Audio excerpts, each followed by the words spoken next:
الحول إلا البلاء نحمده ونصلي ونسلم على رسوله الكريم أما بعد فأعوذ بالله من الشيطان الرجيم بسم الله الرحمن الرحيم ألا إن أولياء الله لا خوف عليهم ولا هم يحزنون صدق اللہ العظیم۔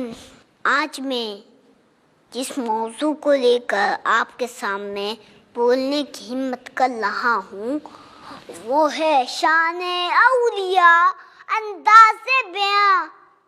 اگرچہ بہت شوق نہیں شاید کہ تیرے دل میں اتر جائے میری بات، قرآن کریم کی جس آیت کی تلاوت میں نے آپ کے سامنے کی ہے اس میں رب تعالیٰ اپنے مقرب بندوں کی شان بیان کرتے ہوئے فرماتا ہے کہ اے لوگوں خبردار، جو لوگ میں مقرب ہے، جو لوگ میں قریبی ہے، جن لوگوں کو میں خود حاصل ہے، جو لوگ میں دوست ہیں، جو لوگ میرے ولی ہیں، ان پہ نہیں تو کسی چیز کا غم اور نہیں کسی چیز کا خوف۔ یعنی اولیاء کرام کی جماعت وہ مقدس جماعت ہے کہ جن کے دلوں میں خوف خدا اتنا الگ بس گیا ہے کہ اب انہیں اپنے رب کے سوا کسی چیز کا خوف و غم ہو بھی کیسے سکتا ہے۔ سامعین محترم، انہیں کسی چیز کا خوف اور غم ہو بھی کیسے سکتا ہے کہ جن کے بارے میں رب کائنات نے ایک اور مقام پر فرمایا کہ ہم دنیا اور آخرت کی زندگی میں تمہارے ساتھ ہیں۔ ہم دنیا اور آخرت کی زندگی میں تمہارے ساتھ ہیں، ہم تمہارے ساتھ ہیں۔ تھوڑا سوچئے، اولیاء اللہ اتنی بڑی طاقت کے مالک ہو، اتنی عظمت اور جلالت والے ہو، اتنے قرب والے ہو، اتنے شرف والے ہو، اتنے تقوی والے ہو، تو نے اپنے رب کے سوا کسی چیز کا خوف غم ہو بھی کیسے سکتا ہے کہ جن کے بارے میں علامہ اقبال نے فرمایا کہ نہ تخت و تاج نہ لشکر اور سپاہ میں ہے، جب بات مرد کلندر کی بارگاہ میں ہے۔ جس سلسلے کے بزرگوں سے ہمارا تعلق، ان کی تو بات ہی کچھ اور ہے۔ خواجہ باقی باللہ سے کسی مرید نے پوچھا حضور بندہ تو فانی ہوتا ہے، پھر باقی باللہ کا کیا معنی ہے؟ تو آپ نے فرمایا یہ سوال اس سے پوچھ لینا جو میرا جنازہ پڑھانے آئے گا۔ تو جب آپ کا وصال ہوا تو ایک نکاح پوش آگے بڑھا، اس نے جنازہ پڑھایا۔ جب وہ جنازہ پڑھا کے جانے لگا تو مرید بھی صف میں کھڑا تھا۔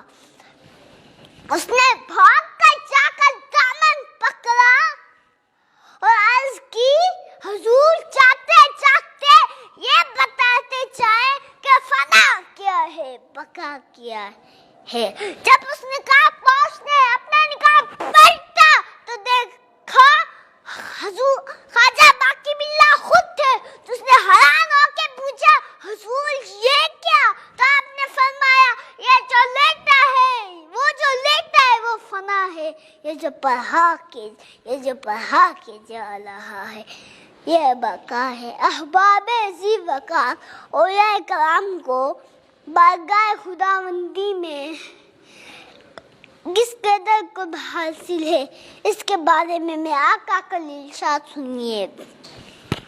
آقا فرماتے ہیں کہ رب تعالیٰ فرماتا ہے جب کوئی شخص کثرت نوافل سے میرا قرب حاصل کر لیتا ہے تو میں اس کے کان بن جاتا ہوں جس سے وہ سنتا ہے، میں اس کی آنکھیں بن جاتا ہوں جس سے وہ دیکھتا ہے، اس کے ہاتھ بن جاتا ہوں جس سے وہ پکڑتا ہے۔ جب میں مقلب بندہ تم سے بے شمار عطا فرماتا ہوں. تو ذرا سوچئے اللہ کے مقلب بندوں کو اپنے رب سے اتنی قربت حاصل ہو جاتی ہے کہ کان اس کے ہوتے ہیں، سماعت خدا کی ہوتی ہے، بس آنکھیں اس کی ہوتی ہیں، بصارت خدا کی ہوتی ہے، ہاتھ اس کے ہوتے ہیں، طاقت خدا کی ہوتی ہے. اسی لیے تو کہتے ہیں لویا اگ نہ لگے اگ ہوئے پھر کیوں نہ بندے وچ لب ہوئے، پھر کیوں نہ بندے وچ رب ہوئے. آخر میں میری گفتگو کا خلاصہ اور پیغام یہ ہے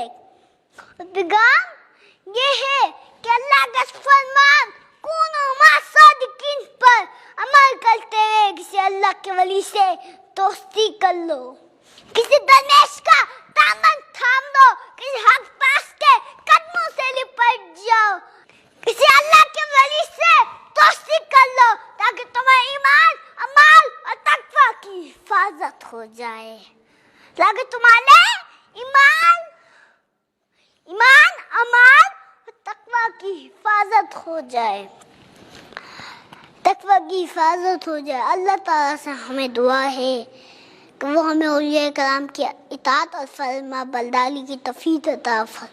میں اسی شعر کے ساتھ اجازت چاہوں گا کہ اللہ کی یہ چاہنے سے اللہ نہ ملے تو یہ اللہ والے ہیں جو اللہ سے ملا دیتے ہیں. وما علینا الا البلاغ.